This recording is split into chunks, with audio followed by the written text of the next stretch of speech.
कहानी दूर किसी जंगल में दो विशाल राक्षस रहा करते थे।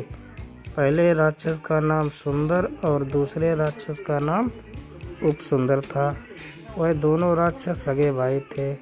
वह दोनों बहुत ज़्यादा बहादुर थे। वह किसी से साथ लड़ा करते थे। उसके आसपास रहने वाले अन्य राक्षस उन्हें अपना राजा माना करते थे। एक बार उन राक्षसों ने सोचा कि हम इतने विशाल हैं, हमें तीनों लोगों पर राज करना चाहिए। बड़े राक्षस ने कहा, हमें तीनों लोगों पर राज करने के लिए हमें शिव जी को उपासना करके शिव जी को प्रसन्न करना होगा।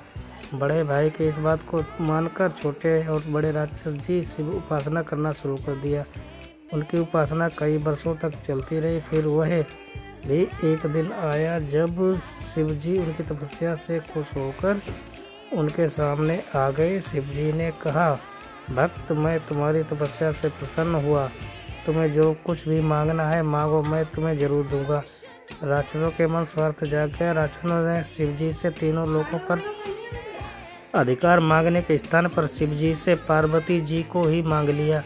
शिव जी को बहुत क्रोध आया। शिव जी राक्षसों को वचन दे दिया था, अब चाहकर भी वे अपने वचन से पीछे नहीं हट सकते थे।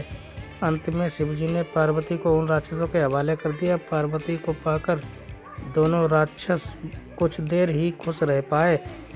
फिर उन दोनों राक्षसों में झगड़ा होने लगा। झगड़ा इस बात की थी कि पार्वती किसके साथ रहेंगी।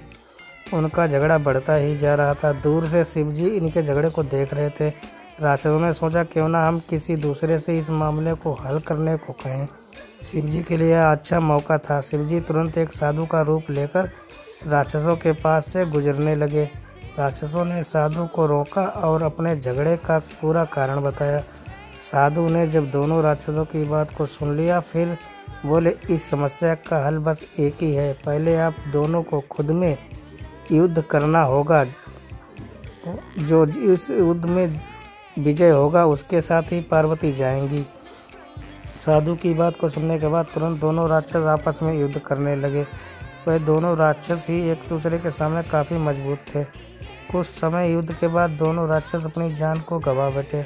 शिव जी साधु के रूप को बदल लिया और अपनी पार्वती को लेकर चले